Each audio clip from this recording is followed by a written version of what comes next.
Hello, and welcome to something very much different. I know I've said a little bit different for quite a few times in the past, but this time we are going to something very much different. Though don't worry, it still involves a lot of reading and a lot of lore. And this, I have a commenter who recommended me play it. I had already played it. I love this game, but I think we should check it out together and play through a playthrough together, and I'll read it out for you, and you'll see how good this game really is. Hopefully we don't completely fail on our run. New game.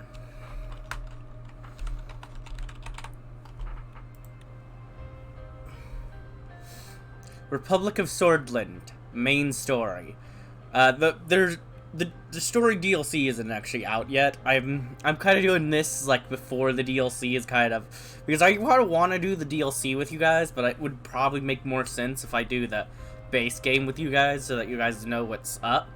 But we are a presidential republic with a population of 37 million. Our economy is in a recession, but we are a major power in our regional influence. The starting date is 1954. Anton Rain has been elected the 4th president of Swordlands amidst a deep recession. Demands for reform and external pressures are all around.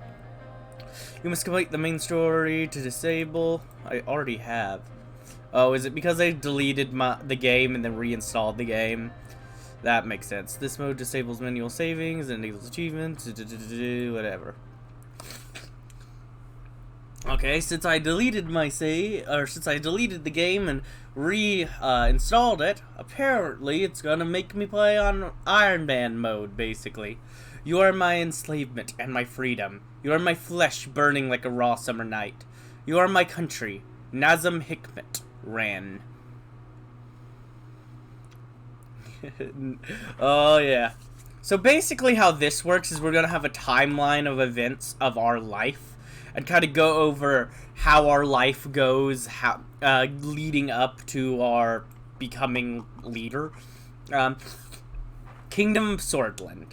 Because we start as a kingdom, and you could see in our things, well, we were a republic, so things changed. You opened your eyes to this world. You came from, I'm gonna go with a wealthy family. I'd say it's probably the easiest start, and it also, having money allows me to kind of do more options, which means more reading, so we're doing that. Your parents named you Anton. As the only child of successful businessmen, you had the chance of growing up in a wealthy family. Life was easy at first, and you had the best education money could afford. However, things inside the Rain family changed due to the absence of your father. This affected your mother and you negatively.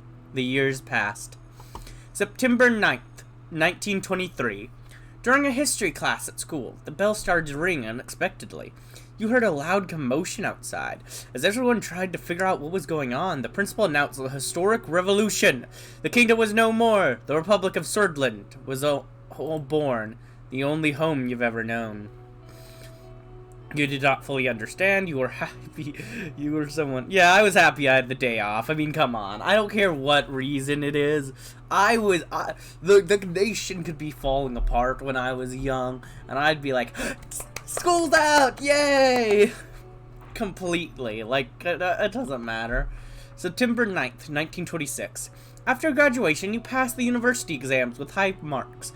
You had this opportunity to choose between several studies. You chose law at Holsford State University, economics at Leschwalen Business School, history at De Vere University of Culture.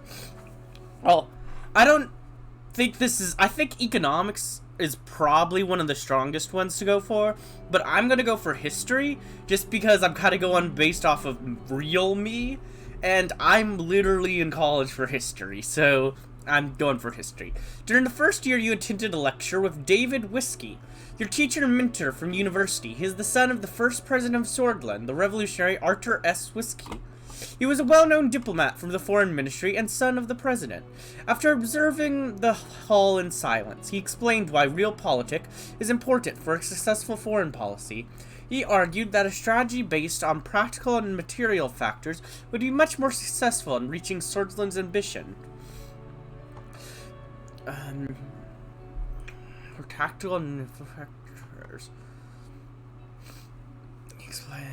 You agreed in principle. You should what you were taught. Your only concern was passing the exams. Sure.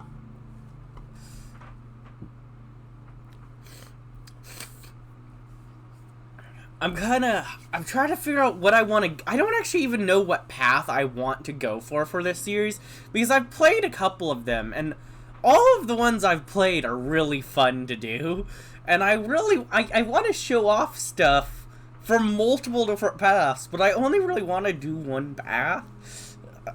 So I don't know which one I want to show you guys, because they're all so good. Soldiers entered the campus in the evening ahead of the first election.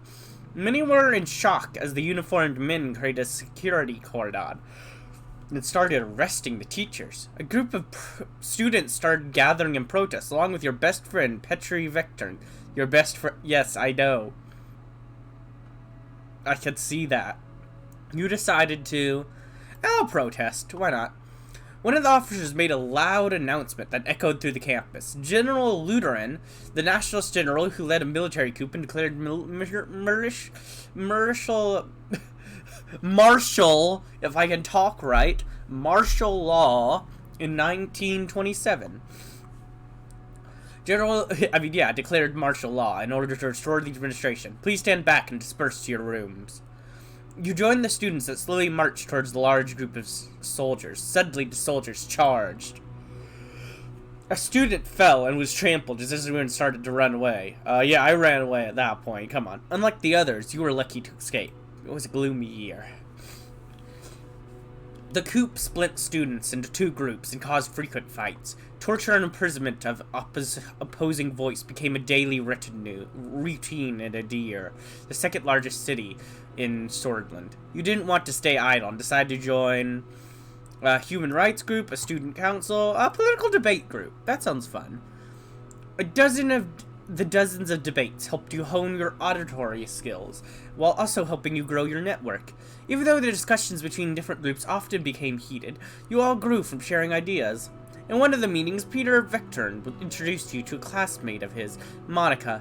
You were immediately attracted to her intelligence, her beauty, her diligence. Her intelligence. She mentioned to you that she was a volunteer for the Swordish League of Women, an organization campaigning for women's rights. You told her you wholeheartedly supported her cause, were particularly interested in women's rights, but asked her to dinner nonetheless. It's like, I don't really care, but want to smooch? That's hilarious. That's honestly, I forgot about that. That's hilarious. Some of these I think are going to come off even funnier to me now that I'm reading them out loud. The politically charged environment led you to, I'm going to say stay away from any political organizations for now. The radio relayed that the Communist General Ricard surrounded Lutheran and his troops, demanding their surrender. They refused, and heavy fighting broke out across the country. You just couldn't believe it. The army was fighting amongst themselves. Swordland plunged into chaos. The clashes escalated to a full-blown civil war. The horrors made you isolate yourself for a while. Monica, the love of your life, helped you cope, and love grew between the two of you. However, it was a difficult time for love. The chaos had to end. 1929, Republic of Swordland.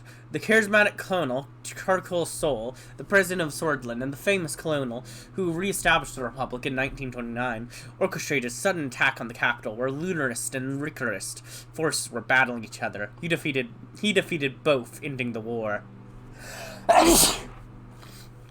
Excuse me. A new constitution was written, and the military government began efforts to restore stability. Many people saw the colonel as a savior. He formed the United Swordland Party and ran as a president candidate in the first ever single-party elections. Well, there's one party, so I either voted or I didn't. And I always vote.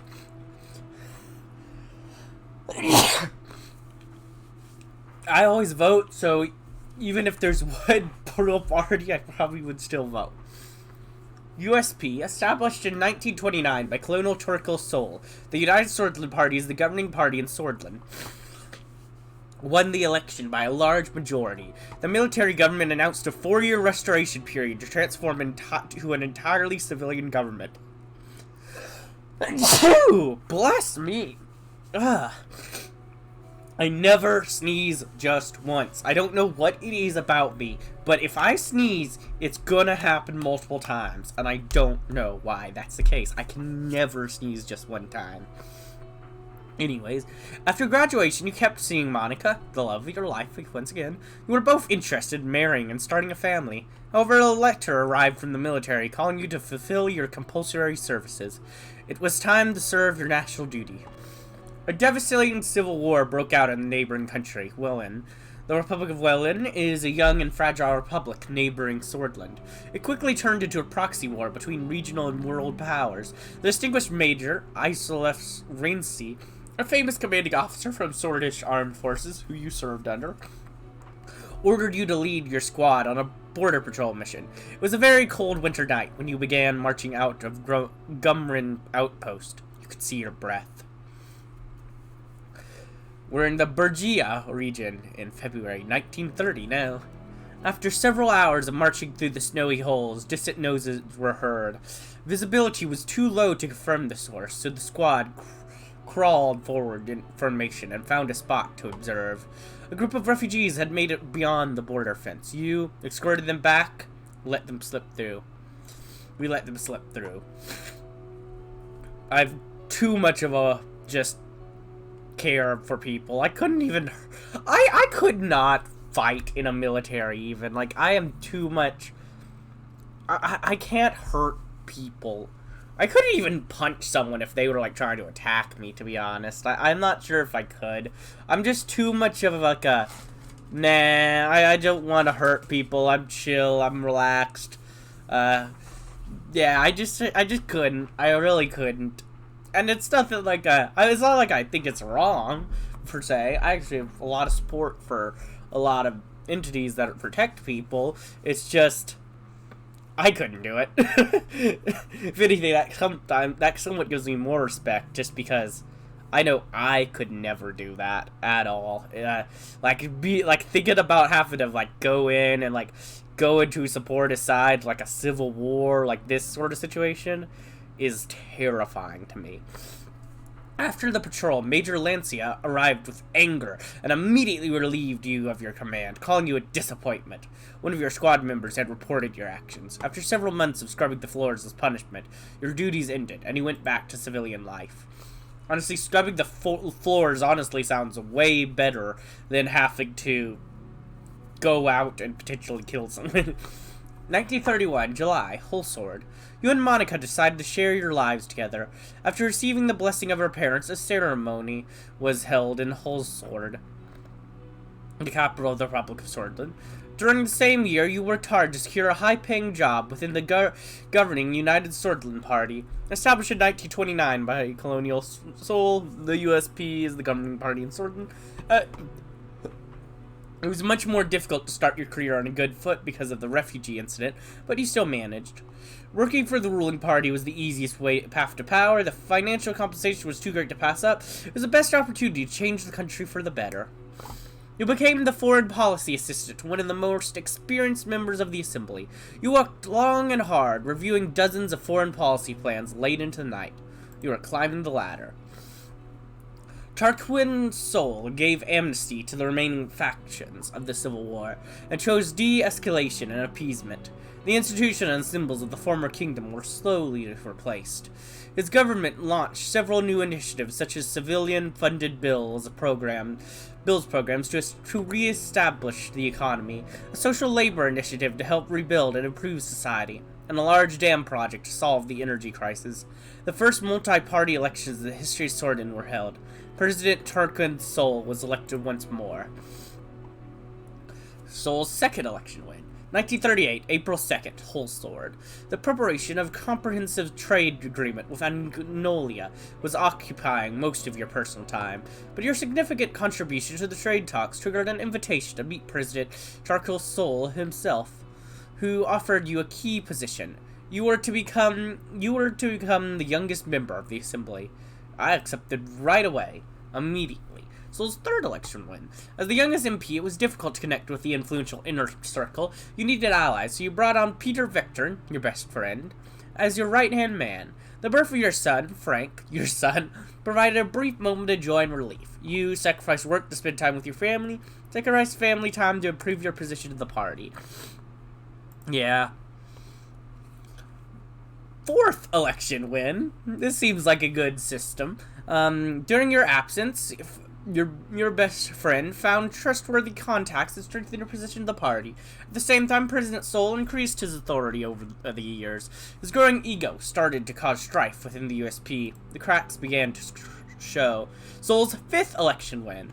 President Soul barely secured a majority in the election against the opposition leader. Over the years, the Swordish people grew increasingly discontent with corruption and worsening quality of life. Meanwhile, cause for United Swordland Party Congress became louder as leadership struggle started to brew. You watched from the sideline, kept supporting the president, or joined the internal opposition. You gave your support to Edward Alfonso, a reformist and talented business magnate who was the main contender for party leadership. Meanwhile, in a desperate effort to secure votes before the Congress, President Soul was meeting party member one by one, but he didn't approach you. The Congress was nothing short of impressive. The banners of the United Swordland Party were decorating every possible spot. Thousands of influential political figures, lobbyists, and benefactors gathered for this turning point. The voting for the party leadership began. You voted for Edward Alfonso as USP chairman. The efforts bore fruit as the contentious leadership vote was won by Edward Alfonso. During the Congress, Turcos Sol announced he would retire from politics at the end of his term and appointed Alfonso as vice president. You knew the structure he had established was to stay. The country had become increasingly authoritarian. You were happy that Sol was finally leaving. We were troubled by the departure of Sol. Didn't care about who was in charge. I was happy. A month later, your daughter was born. Monica, the love of your life, named her Deanna, your daughter. She motivated you during a tremendous period, a tumultuous period in the party. As the VP and the leader of the USP, Edward Alfonso began dismantling the old organization structures and established USP. Established in 1929 by colonial Turcos Sol, the United Swordland Party is the governing party in Swordland, such as the State Educators Corps and the Sword State Corporation bills. The general elections were approaching. The United Swordland Party was under new leadership. You joined the party effort and campaigned for him, did your best not to help him. Sol resigns and Alfonso elected. During the general elections, the main opposition leader was embroiled in sex scandal with his secretary. It was replaced by the more popular figure, Franz Richter, a new popular figure from the People's Freedom and Justice Party, who currently serves as leader, but the damage had been done. The new economic policies and the extensive privatization program proposed by Edward Alfonso secured an election victory for United Swordland Party. Over the following years, you did your best in order to make Swordland a better place, tried all that was necessary to climb up the ladder, dedicated yourself to the party and success.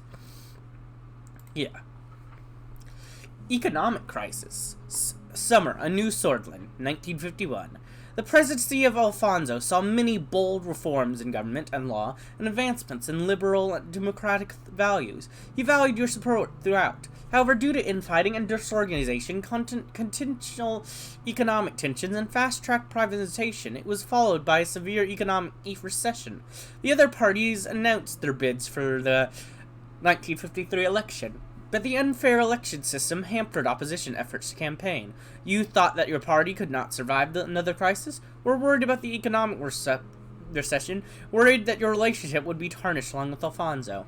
I was worried about the economic crisis. 1952, October. Rise of Rain. Me! With Peter's help, your presence in the USP grew. The two of you worked long nights together. He flipped opponents to your side. You became the face of a new wing of the party. Step by step, with adequate planning, your wing took over the leadership as President Alfonso lost control of the country.